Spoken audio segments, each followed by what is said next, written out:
সমূহ অসমবাসীৰ লগতে ডিমৌবাসী ৰাইজক আমি ডিমৌ আদিবাসী ছাত্ৰ সন্থা হৈ আজি দেশৰ ৭৮তম স্বাধীনতা দিৱস উদযাপনত ইয়াৰ পৰা আন্তৰিক শুভেচ্ছা জ্ঞাপন কৰিছোঁ। 1947 চনত 15 আগষ্টত আমাৰ দেশ ভাৰতবৰ্ষই স্বাধীনতা লাভ কৰিছিল।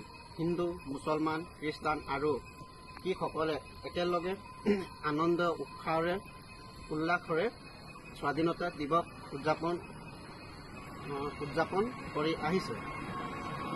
আৰু যিহেতু ইয়াৰ লগে মই আৰু এটা কথা কৈ দিব বিচাৰিছোঁ, যিটো নেকি আমাৰ জাতীয় পতাকা, সেই জাতীয় পতাকা আমি নিজৰ নিজ চকুত দেখি আহিছোঁ। সেই জাতীয় পতাকা স্বাধীনতা দিৱস পাৰ হৈ যোৱাৰ লগে লগে নলা নৰ্দমা ডাষ্টবিনত পৰি থকা দেখি পাওঁ। যাতে এইটো ব্যৱহাৰ কোনেও নকৰিব। আৰু এই জাতীয় পতাকাটো যদি ক'ৰবাত পৰি আছে, আপোনালোকে সেই জাতীয় পতাকাটো উঠাই ল'ব আৰু ভাল ধৰণে ব্যৱহাৰ কৰিব। ধন্যবাদ।